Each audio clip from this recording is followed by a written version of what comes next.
Welcome back to the Morph Your Mind podcast. I'm your host, Justin Wright. You'll hear from my co-host, Chrissy, Barron, in a little bit. And before we get started, I want to thank our title sponsor, Nova 3 Labs. You can use the discount code podcast15, that's podcast, the number 15, to stock up on some of the best quality supplements on the market at a discount. You can check out all of the stuff they offer. They also offer a number of other services related to nutrition, mindset coaching, you name it. And the subject of discussion today is actually something that I think is incredibly important in the modern world, and that is the importance of finding balance or understanding that it's okay to not always be motivated. It's okay to not always be pushing forward with the next project or the next task. And this is something that I find myself guilty of, and I'm sure a lot of you listening are type A driven, motivated people. You probably battle with this same thing or struggle with these same topics, but it's okay sometimes to feel like you're not doing enough, or there are times where we may lose motivation or lose that desire to continue to push forward. And often we can feel guilty about these things because if you're a high performer or if you're someone with big goals, big aspirations, big dreams, it can almost feel like you're wasting time or you're not taking advantage of the time that you have. And the whole purpose of what Chrissy and I are going to talk to you guys about today is to understand that sometimes those things are actually very beneficial. Sometimes it's okay to turn the brain off or wind down. And there are a myriad of benefits to taking time in our, to deal with our own thoughts, or taking time away from the hustle and bustle of everyday life, to step away from the grind, if you will, on occasion. So let's first talk about motivation and discipline. We'll do a quick primer on that. We've talked about these things before. So as we have said in the past, motivation is a very limiting fuel source in order to pursue your goals or make progress on your goals. So motivation will serve us temporarily in the beginning, and often we need to take things a step further in order to continue to make progress. So once we lose that initial momentum from being motivated to do something new or try something new, we need to switch gears and find ways to build habits around that goal or that dream, right? What can we do on a regular basis to continue chipping away, to continue to work towards those things?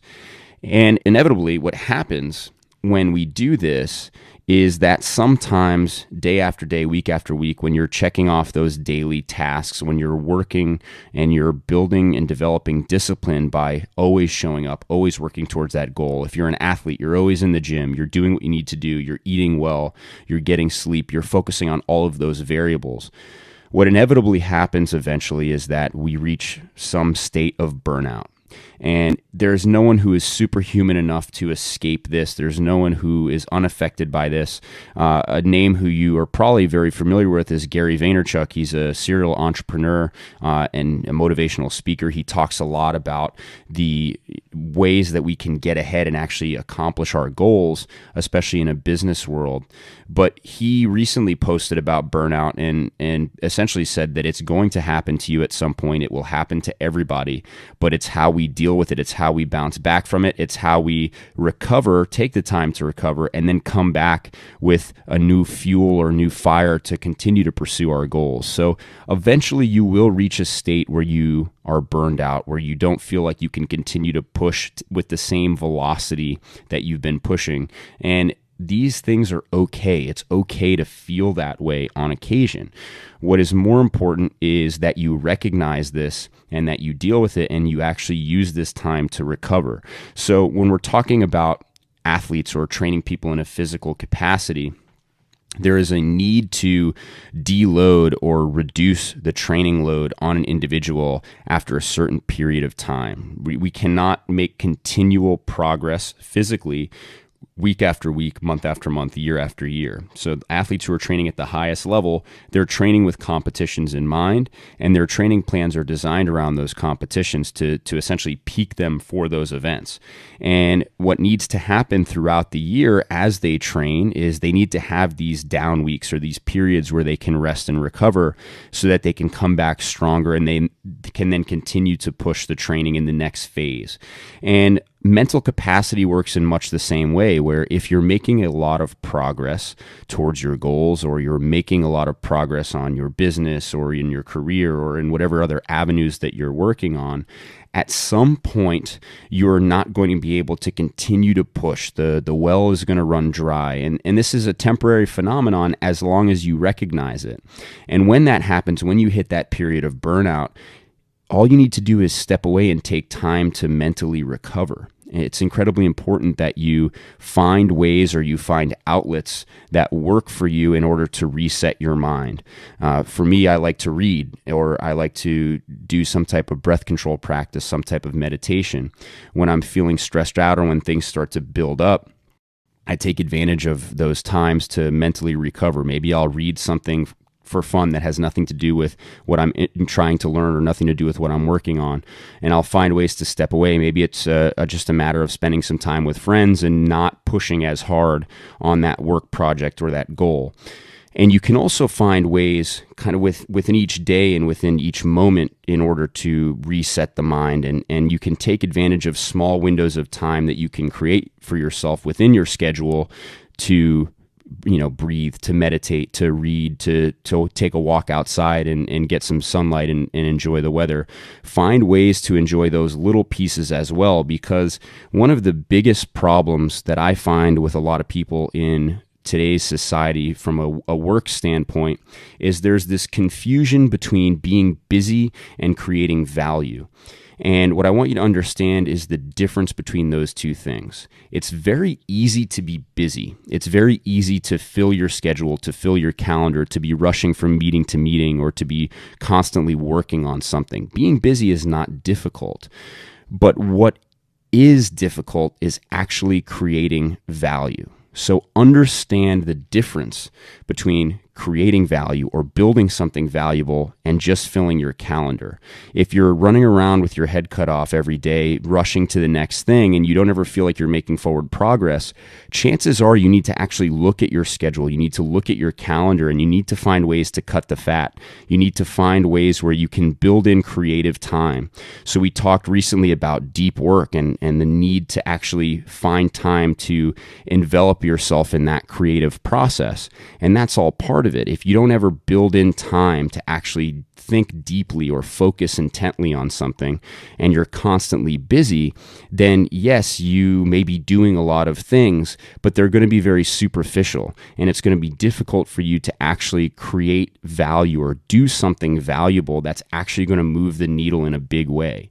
And the other downside to being constantly busy, to filling your calendar, is you start to get calendar anxiety, and that is going to lead to burnout.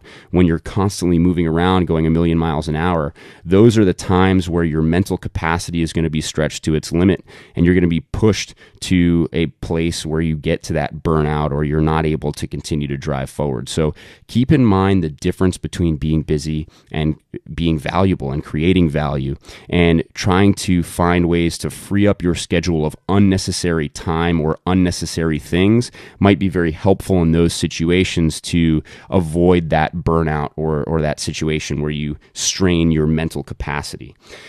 I think that there's a pressure to be constantly on in today's society, especially with social media. We see a lot of examples of entrepreneurs or people who are just constantly hustling, constantly working, constantly pushing through the next thing or trying to build the next project. And the downside to that is you see a bunch of people like us, like you, who are listening to this, who are type A, who are driven, who are motivated, and they see those images, and in much the same way that people get body composition issues or start to have eating disorders from looking at doctored images of supermodels, when we're constantly bombarded with these images and videos of people who are always on the move, who are always producing, who are always working, it can have a very similar psychological effect in that it pushes us to work too hard, to fill our schedules, to do too much. And so I want you to try to look at the images that you're absorbing, or look at the stimuli that are in your environment that are pushing you to overload your schedule or overload your calendar, and start to be mindful of some of those things, and understand that, especially with social media, a lot of what you see does not paint the complete picture of what's actually going on. And yes, a lot of the successful people you follow or entrepreneurs you follow are likely very busy, but they're also delegating a lot of tasks to other people. A lot of them have a huge team behind them to support them now that they've reached the level where they have the level of exposure that you're able to see them and see what they're doing. And so oftentimes we don't see that support network, or we don't see the inner workings of that system.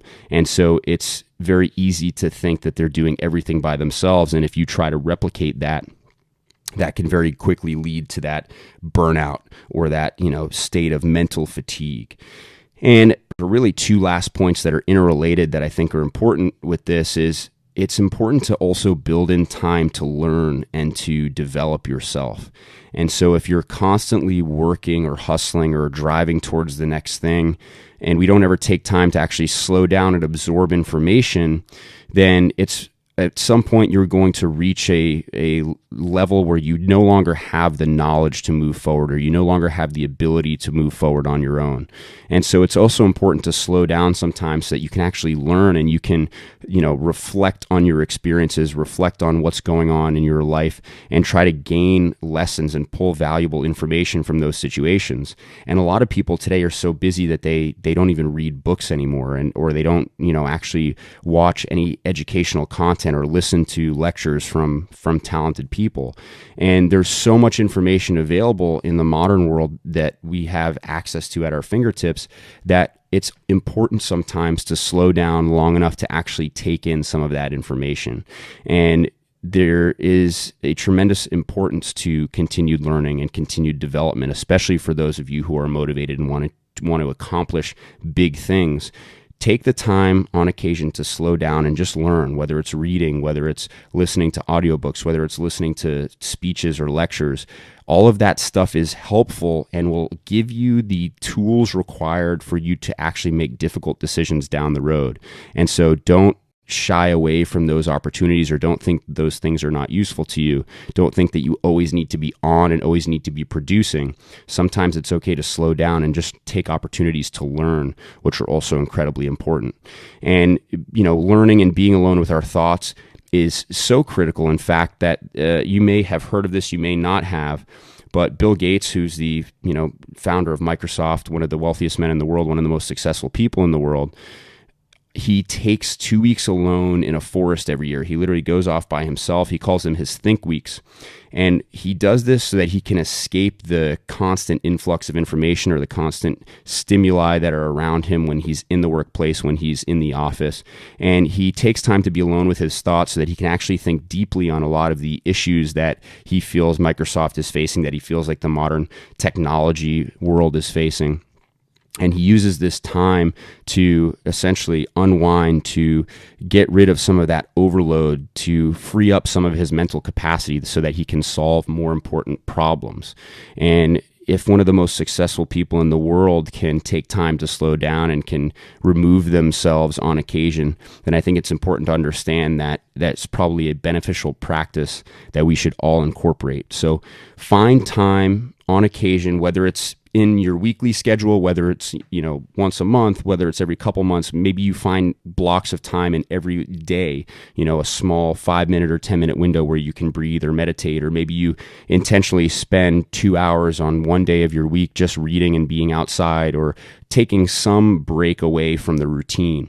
But find those opportunities where you can escape, where you can be with your own thoughts, where you can mentally deload so that you can recover, so you can bounce back, because you will deal with burnout.